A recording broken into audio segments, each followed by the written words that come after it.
Oi pessoal, hoje nós vamos falar sobre a cura sistêmica. O que adoece nas famílias? Eu me chamo Lara Lima Rohulaichner e eu te ajudo a dominar os seus pensamentos, as suas emoções, para você desenvolver a sua autoconfiança, a sua autoestima e os seus relacionamentos de alto valor. Pessoal, para quem ainda não me acompanha nas redes sociais, no YouTube, Lara Lima Rohulaichner, não esquece, pessoal, de estar ativando os sininhos para vocês receberem todas as notificações dos vídeos. No Instagram, pessoal, Lara Rohulaichner Coach, você também pode estar ativando as notificações para poder não tá perdendo nada, né? De post, de story. E eu tenho um canal no Telegram onde que a pessoa realmente não quer perder nada, ela tá lá no canal do Telegram porque eu distribuo todos os links, ou seja, você não vai perder realmente notificação alguma, porque mesmo você ativando as notificações, muitas vezes a gente não as recebe. Para quem recebe os meus e-mails, pessoal, o que eu falo? Eu falo para essas pessoas sempre abrir os e-mails, eu falo para essas pessoas clicarem nos links que eu mando, porque senão o e-mail marketing deixa de tá enviando também. Então, pessoal, vamos ao nosso tema. Eu estou utilizando nesses últimos vídeos, né, aqui no YouTube, o livro Bert Hellinger, Meu Trabalho, Minha Vida, né? É a autobiografia dele, mas também tem vários ensinamentos importantes da visão sistêmica da constelação familiar, né? Que é uma ferramenta que nos auxilia para a gente colocar ordem, para a gente colocar cada questão no seu lugar certo, para que o amor flua, né, que o Bert Hellinger fala, para que a nossa vida flua com harmonia, com abundância, com prosperidade. Se você ainda não fez a sua constelação familiar, você pode estar agendando comigo, com bonecos ou com pessoas, de acordo com a sua preferência e a sua afinidade. Então, pessoal, vamos ao nosso tema, né?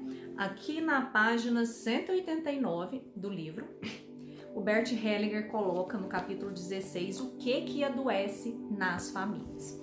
Então, pessoal, o que o Bert fala? Em nosso corpo, a doença está na ponta de uma corrente. Começa com o amor que nos une à nossa família e ao seu destino. As histórias, né? Aquelas famosas maldições que muitas pessoas falam, aqueles padrões que se repetem na família. Esse amor que vincula é uma necessidade elementar. O profundo desejo de pertencer à nossa família.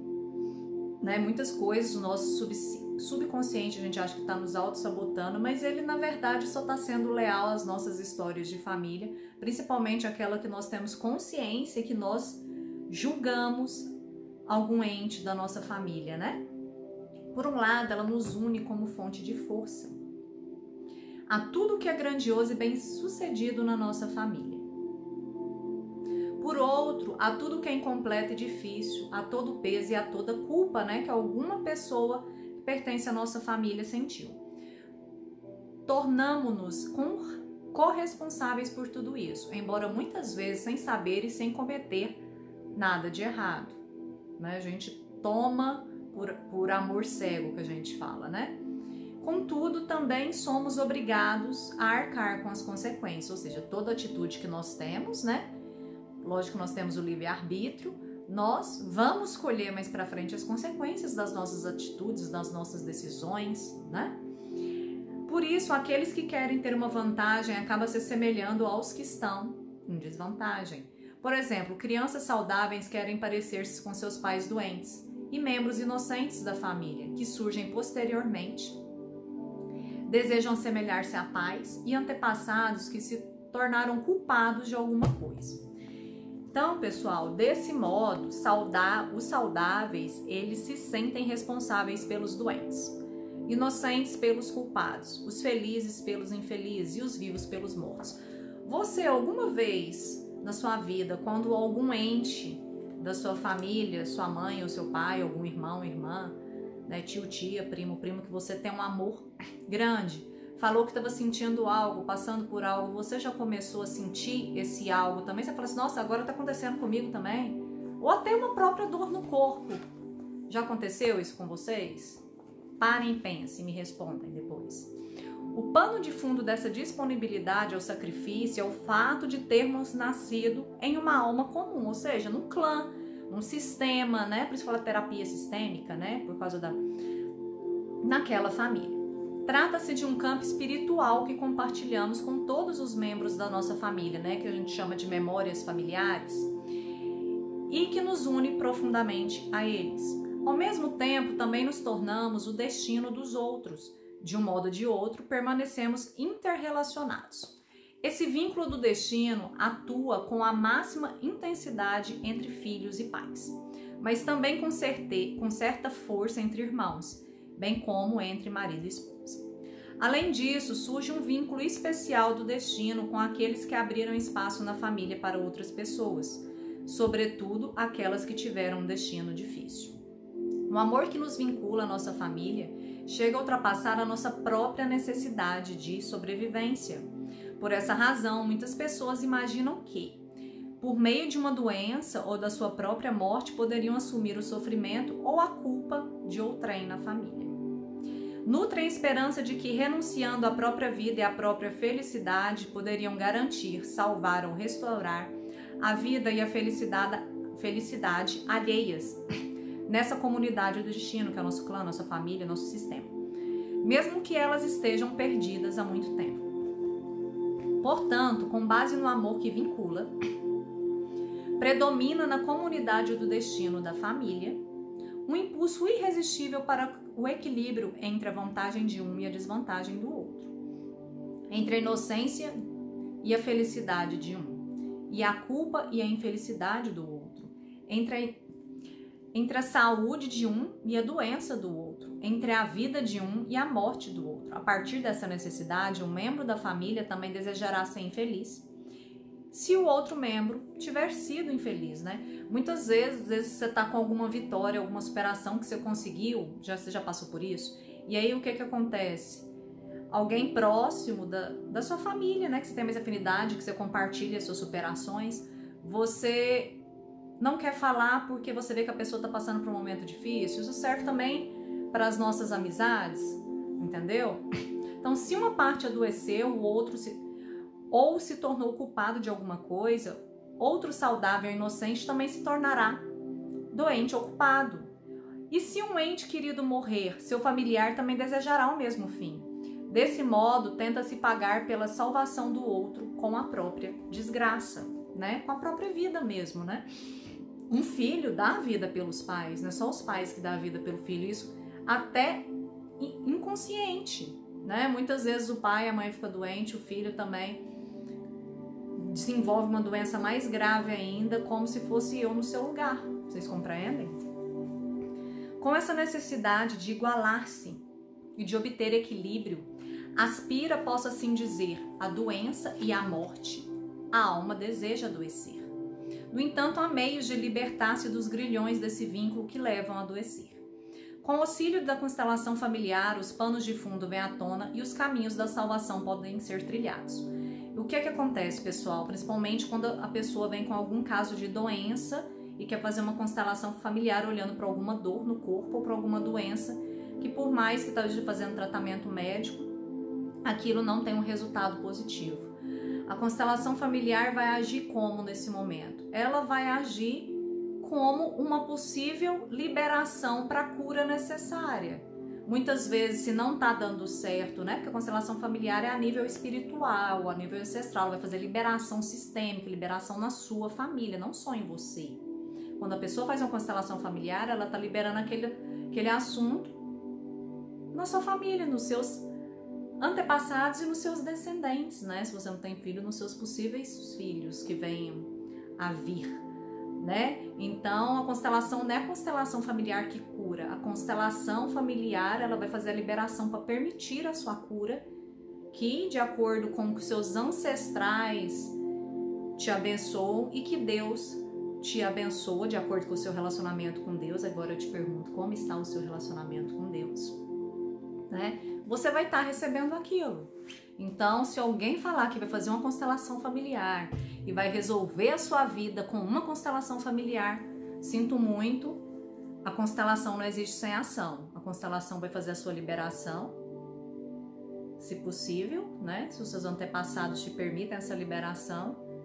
E aí você vai entrar com ação. Se for questão do corpo, você vai fazer o seu tratamento médico, entendeu? Aí se for questão de relacionamentos, você tem que ter as suas atitudes necessárias com o seu parceiro, com a sua parceira. Chamo de deslocamento a transmissão do destino e da responsabilidade de um membro da família a outro. Esse deslocamento ocorre em diversos níveis. Por um lado, a família segue uma frase anterior, sigo você, como eu falei. É o que acontece quando uma criança é atraída pela mãe morta precocemente. Para que a separação seja anulada, ela também quer morrer, né? Muitas vezes as mães, né, que morrem no parto, né? E aí o bebê adoece, não é só porque a mãe faleceu, né? Tipo, ele precisava, lógico, ser nutrido pela mãe, pela amamentação, tal, tem toda a questão do relacionamento, né? Que o bebê, o recém-nascido, tem com a mãe, mas tem essa questão de alma, né? Do lado espiritual que nós falamos.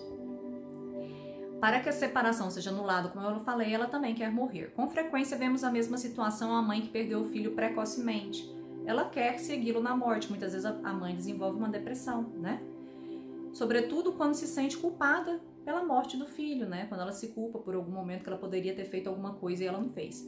Em uma observação mais atenta, essas ideias aparecem absurdas, mas não para uma alma em comum. A ela pertencem os vivos e os mortos na mesma proporção.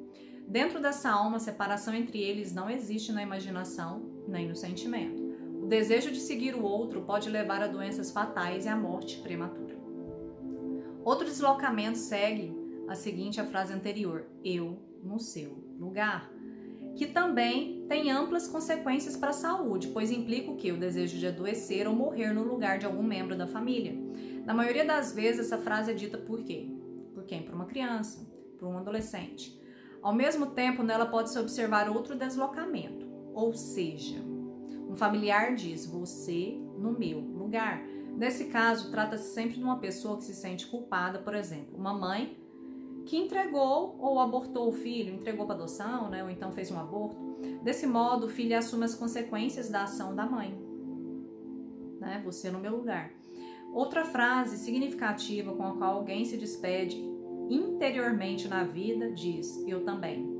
Em geral é anunciada por uma criança, por exemplo, o irmão gêmeo que morreu, né?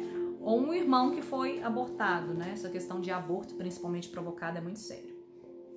O comportamento estranhamente agressivo de uma criança, já descrito acima, costuma ter suas raízes nessa frase. Como a constelação familiar resolve esses deslocamentos, Lara? Inicialmente, trazendo à luz a frase que adoece e fazendo o cliente se despedir delas com as chamadas frases de solução que a gente coloca dentro da constelação. Por isso, primeiro ele tem de dizer, com toda a força do amor o que move para a pessoa amada, a quem o deslocamento se refere, a frase interior da sua disponibilidade para o sacrifício, por exemplo, antes eu desaparecer do que você. Nesse momento é importante que o condutor da constelação faça o cliente repetir essa frase várias vezes, até a pessoa amada ser reconhecida como oponente e, apesar de todo o amor, ser percebida e aceita como separada do próprio eu. Do contrário, a simbiose nessa união, a identificação serão mantidas. Quando a enunciação amorosa da frase surte efeito, o cliente traça uma fronteira tanto ao redor da pessoa amada quanto do próprio eu. Ele separa o próprio destino daquela pessoa amada. A frase obriga a reconhecer que aquilo que a pessoa que ama gostaria de fazer no lugar da pessoa amada representa para ela um peso e não uma ajuda. Quando a frase sigo você se revela como um pano de fundo de uma doença grave ou de acidentes ou tentativa de suicídio, o filho da pessoa amada tem que dizer: querido papai, querida mamãe, ou seja quem for, eu sigo você. Aqui também é importante permitir que a frase seja repetida várias vezes, até que a pessoa amada seja vista como um oponente. E apesar de todo amor, ser percebida e separada do próprio eu da pessoa que está repetindo aquilo, né? Assim o filho entenderá que seu amor não ultrapassa essa fronteira entre ele e a falecida pessoa amada e que ele precisa parar diante disso. Também nesse caso, a frase obriga tanto o próprio amor quanto aquela pessoa amada a reconhecer e o quê? A compreender que esta carrega e cumpre o seu destino. com mais facilidade quando ninguém mais, sobretudo, seus filhos, segue nele. Então, o que acontece? Em seguida, o filho pode dizer à falecida pessoa amada uma segunda frase, né, que o libertará dessa obrigação de sucessão ruim. Querido papai, querida mamãe, querido irmão, querida irmã, seja quem for. Você morreu, eu ainda viverei por um tempo. Depois também morrerei. Ou cumpre o que foi me dado enquanto durar. Depois também morrerei. Quando o filho vê que um de seus pais quer seguir... Opa! Chutei aqui, pessoal. Quer seguir, né? Quando um filho vê que um de seus pais quer seguir alguém de sua família de origem, na doença ou na morte, tem que dizer: querido papai, querida mamãe, mesmo que você parta, eu fico. Ou, mesmo que você parta, eu honrarei. E você sempre será meu pai e minha mãe. Ou ainda, quando um dos pais tenha cometido suicídio, inclino-me perante sua decisão em seu destino. Você sempre será o meu pai e minha mãe e eu sempre serei o seu filho. A meditação seguinte também ajuda a libertar das próprias fases interiores. Reservamos um tempo e entramos em um recolhimento profundo e silencioso, que ocorre com mais facilidade se apenas permanecemos no instante, tal como ele é, sem interferir nele nem olharmos para frente ou para trás. Após certo tempo, voltamos para a nossa infância, olhamos para situações em que nos preocupamos com a nossa mãe e com o nosso pai. A principal preocupação de uma criança é sempre se seus pais vão permanecer ou ir embora, se podem adoecer ou se podem morrer. Olhamos para essa situação com os olhos da criança que já fomos. O que se passava em nossa alma? Como lidávamos com os nossos medos? Havia alguma frase interior que dizíamos? Fizemos alguma promessa perante uma força maior ou até um juramento no sentido de que se você fizer com que eles fiquem, então eu. Essas seriam as frases semelhantes: antes eu do que você, né? Muitas vezes a criança quer dar a sua vida para salvar os pais, os avós, tios e tias. A pergunta é: ao que renunciamos no passado e o que estávamos dispostos a sacrificar como contrapartida pelo presente de ver a mãe ou alguém da família em situação melhor, podendo permanecer conosco? Interiormente, sacrificamos parte da nossa saúde? Estávamos dispostos a morrer por isso? Como lidamos posteriormente com o nosso corpo? A pergunta é: como podemos anular essa promessa e essa frase? Como podemos recuperar por completo a nossa expectativa de vida, a nossa alegria de viver e a nossa saúde? Olhamos para aquelas pessoas pelas quais estamos dispostos a fazer todos os sacrifícios só para que elas fiquem conosco e se sintam melhor. Mentalmente, ajoelhamos-nos diante delas e erguemos nosso olhar até elas após um instante, quando realmente nos sentimos embaixo e percebemos sua grandeza diante de nós, dizemos: aqui vocês são grandes. Aqui permanecem grandes. Diante de vocês, sou e permaneço pequeno. Em seguida, olhamos acima dessas pessoas, da nossa família, né, para um poder eterno em cujas mãos, apenas nelas, o seu destino e o nosso se encontram. Olhamos nos olhos desse poder e talvez vejamos como suas lágrimas escorrem por sua face, pois ele vê o que estivemos dispostos a sacrificar por nossos pais e outras pessoas. Esse poder pega a nossa mão, reunimos toda a nossa coragem e dizemos: por favor, leve todas essas frases, todas as minhas promessas, todas as minhas esperanças de antes. Coloco-as em suas mãos e entrego-as no seu amor. Assim como lhe peço para salvar meus pais, seja quem for, salve-me também dessas frases, por favor. Depois esperamos até percebermos o que mudou no nosso corpo e no nosso sentido, a vida. Dizemos a esse poder: obrigado. Tomei aqui apenas essa frase, de modo análogo, Bert diz. Também é possível encontrar a própria solução para as outras duas frases, você no meu lugar e eu também.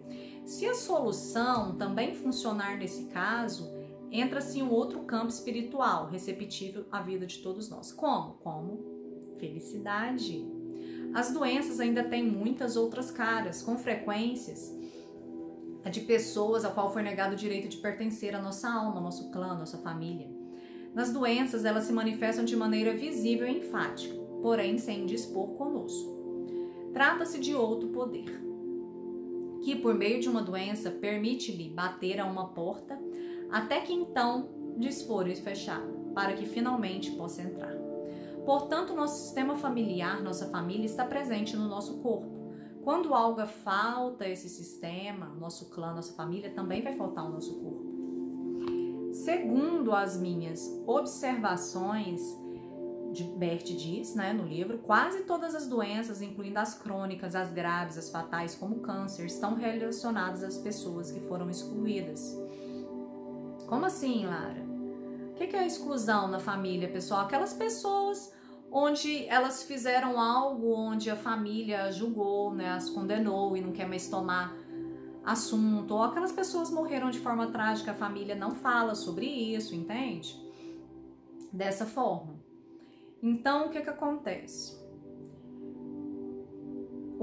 A relação temporal de uma doença com pessoa excluída pode remontar várias gerações, né? Tipo, de pai para filho, para neto, bisneto e assim por diante. Raramente é muito próxima, mas também existe casos em que a proximidade de mãe para filho, né? Geralmente é avô, bisavô, taravô.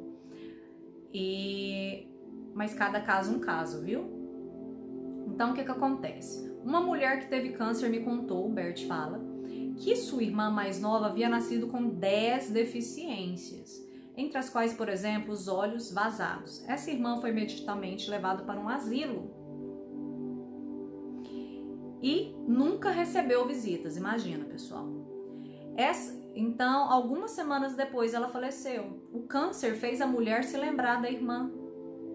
Toda doença vem com um propósito. Quando o propósito é alcançado, a cura vem. Nesse caso, né, era uma relação muito próxima. Às vezes a doença também está relacionada a um filho abortado, por isso que é muito sério a questão de abortos provocados. E o vínculo também é muito próximo. Por outro lado, a relação pode ser com o filho abortado da avó, que já faz uma distância seja maior. Em algumas determinadas doenças, por exemplo, a esquizofrenia, o acontecimento pode remontar até 5, 6, 7 gerações, né? Então, é muito sério. A gente tem que ter consciência, né? A gente tem que ter discernimento do que nós vamos ter de atitude, porque se a gente não colhe as consequências, os nossos descendentes, as pessoas que vêm depois, nossos filhos, netos, bisnetos, tataranetos, vão colher o que a gente fez, né? Não fica impune. Muitas vezes eu falo assim, nossa, aquela pessoa fez aquilo e a vida dela continua maravilhosa, né? Mas você não convive com a pessoa, você não sabe o que está acontecendo na família dela, né? No sistema dela, no clã dela. Contudo, muitas pessoas guardam uma expressão amigável para sua doença. Sua expressão facial se ilumina e elas sorriem quando falam da sua doença, presta atenção. Na constelação familiar, algumas contam sorrindo 10, 12 doenças. Estão ligadas a ela no amor. Ou, para ser mais exato, por meio dessa doença, mantém um vínculo de amor com a pessoa excluída. Entendeu? Seria possível, então, curar uma doença como essa se a alma e a família quer e precisa dela? Quando alguém procura uma constelação familiar por causa de uma doença, o sofrimento é constelado por meio de um representante, né?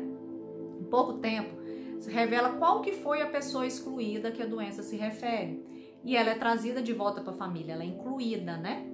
Cada um pode responder por si mesmo as grandes perguntas. Se depois dessa constelação o doente procura o médico e concordar em fazer o tratamento, quais são as chances dele se curar? Quão menores são as chances da pessoa excluída não vir à luz?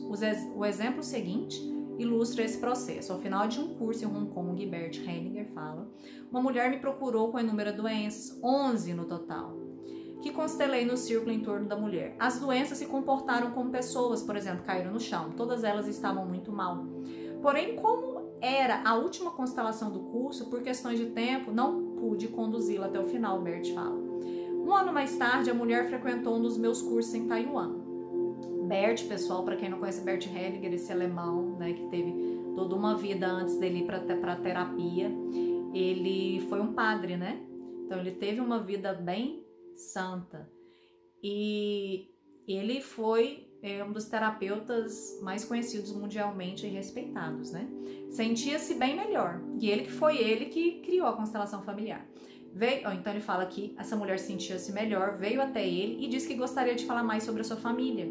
Que ela foi uma pessoa muito pobre, né, financeiramente, e tinha vendido seus 7 filhos, imagina, pessoal. Além disso, 4 foram abortados. 7 mais 4, pessoal, dá o quê? 11. Quantas doenças a mulher tinha? 11. Portanto, eram 11 crianças no total, o número correspondente às doenças da mulher. Em seguida, fiz a constelação da sua família, Bert fala. As 11 crianças e a mulher formaram um círculo. Fora dele, posicionei os pais. Todos os filhos se olharam com um amor incrível. Choraram e mostraram intimamente ligados. Eu fico até emocionada, tô toda arrepiada aqui, pessoal. E os pais ficaram do lado de fora soluçando. Em seguida, abri o círculo. Os pais entraram e pegaram a mão dos filhos. Todos estavam juntos novamente. E o que é saúde plena? Quando todos estão presentes. Todos estão incluídos. Outra dinâmica que conduz a doenças, suicídios, acidente, morte é o desejo de expiar a culpa. Às vezes, algum determinado pelo destino e que não pode ser influenciado é visto como culpa. Por exemplo, um filho, um aborto espontâneo, uma deficiência ou a morte precoce de um filho. Nesses casos, ajuda a olhar para os mortos com amor, enfrentar o luto e deixar em paz o que já passou. Se alguém tem um destino marcado por algo que lhe proporcionou alguma vantagem, a salvação ou a vida em detrimento de outra pessoa, esse fato é vivido como culpa. Porém, também há a culpa de ser espiada pessoalmente, por exemplo, quando alguém sem necessidade entrega ou aborta um filho, exige ou causa algo ruim a outro ser, né, a outra pessoa, sem ter consideração nenhuma por essa pessoa. Desse modo, com frequência, tanto a culpa determinada pelo destino, quanto aquela pessoa tem de ser pagas com a expiação. Pois se acredita que os danos causados a alguém poderiam ser pagos aos próprios. A culpa tem de ser compensada com expiação, criando assim um equilíbrio. Por mais nefastas que sejam para todos os envolvidos, essas realizações são promovidas por doutrinas e modelos religiosos, por exemplo, pela crença no sofrimento e na morte redentores, bem como na purificação dos pecados e da culpa por meio da autopunição e da dor extrema. Mas o que de fato consegue uma compensação da culpa por meio da doença, de um acidente ou de morte? Em vez do prejudicado passar a ter 2, em vez de um morto, por exemplo, tem-se mais um. Pior ainda, para a vítima da culpa, a expiação é um duplo dano e um duplo infortúnio, pois seu infortúnio nutre o outro, seu dano gera outro e sua morte de outras pessoas.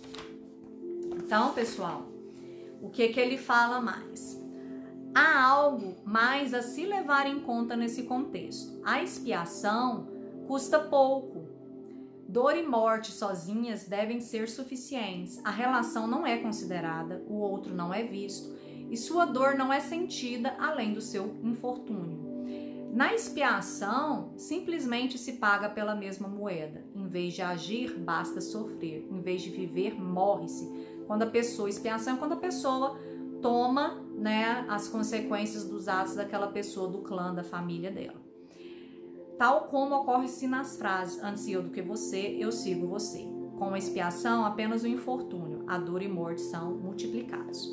Desse modo, uma criança cuja mãe tem morrido no parto, por exemplo, sempre sente culpada em relação a ela. Por quê? Porque a mãe pagou com a própria vida por ele. Ela faleceu e ele viveu. Se a criança expiar essa culpa, ficar focada nessa culpa, sustentando sua dor, recusando-se a aceitar a sua vida, também à custa da vida da mãe, ou até mesmo se ela se matar, como uma maneira de expiar esse infortúnio, né, de ter perdido a mãe, será 2 vezes pior. O que a família, né, os descendentes, as pessoas que vêm depois vão colher? De fato, desse modo, o filho não honra a vida que a mãe lhe deu e nem respeita o amor e a disponibilidade dela de ter te dado tudo, a própria vida, né? Com a morte. Sua morte foi em vão, então. Mais do que isso, em vez de vida, a felicidade teria trazido apenas mais desgraça e outra morte. Compreende quanto isso é profundo? Quando se quer ajudar uma criança como essa, é preciso reconhecer que ela obedece tanto o desejo de expiação quanto as frases interiores antes do que você e eu sigo você. Então é necessário colocar a criança, né, fazer uma constelação familiar e colocar, querida mamãe, se você já pagou por um preço tão alto pela minha vida, que não tenha sido em vão, né? Eu vou fazer algo em sua memória, em sua homenagem, em honra a você. Porém, em seguida, a criança tende a agir em vez de sofrer, realizar em vez de negar, viver em vez de morrer. Assim, a bênção e a força fluem da mãe para o filho, pois o amor por ela, né? Ele fez a sua vida algo especial. A diferença da compensação barata por meio da expiação, que não se tem valor e apenas prejudica, essa compensação é cara, pois ela é valiosa e traz a bênção, porque a pessoa pegou a vida dela e fez o melhor que ela pôde, né? Ela não ficou para baixo, ela pegou a alegria, o entusiasmo e cresceu como pessoa, né? E constituiu a família dela. Então isso faz com que a mãe e o filho reconciliem-se no seu destino. Com efeito, o bem realizado pelo filho em memória da mãe ocorre por meio dela. Por meio do filho, ela participa desse bem. Vive e continua a influir nele. Tudo isso mostra o quanto as constelações familiares podem ajudar a medicina a estar em serviço da vida com ela. Embora as dinâmicas descritas nas constelações venham à luz e possam ser levadas a uma solução, quero enfatizar que não curo ninguém, como Bert Hellinger fala, né? Que a constelação não vai curar ninguém. Apenas reúno famílias. Quanto isso é lindo, né? Coloca as pessoas que eram excluídas fazerem parte. Porque tudo e todos têm o direito de pertencer. O fato dessa reunião tem um bom efeito sobre a doença e está de bom tamanho para mim, diz Bert. Por quê? Porque à medida que essa pessoa que era excluída é incluída, a cura necessária para essa pessoa e o que ela merece vem para ela. Apenas constelei as famílias, nada mais. A cura, Bert Hellinger, dá por si só, sem a minha intervenção. Ele fala que ele é apenas um canal de Deus para aquela cura ocorrer, né, pessoal? Então, assim, é muito lindo. O que eu li para vocês e fui explicando foi no livro, né, Bert Hellinger, Meu Trabalho, Minha Vida. Como eu falei, tá na página 189, a página 199. Pessoal, se vocês têm alguma dúvida, vocês podem estar deixando aqui para mim nos comentários, que eu vou estar respondendo. Eu sempre respondo todos os comentários do vídeo. Você pode estar mandando também para mim por e-mail, né, ou nos meus contatos que eu sempre deixo. Se você gostou deste vídeo, deixe seu like para mim, compartilhe com seus amigos, com as pessoas que você ama, que precisa saber dessas informações, que são de grande valia. Salve o vídeo para você assistir depois, deixe seu like para mim. Gratidão.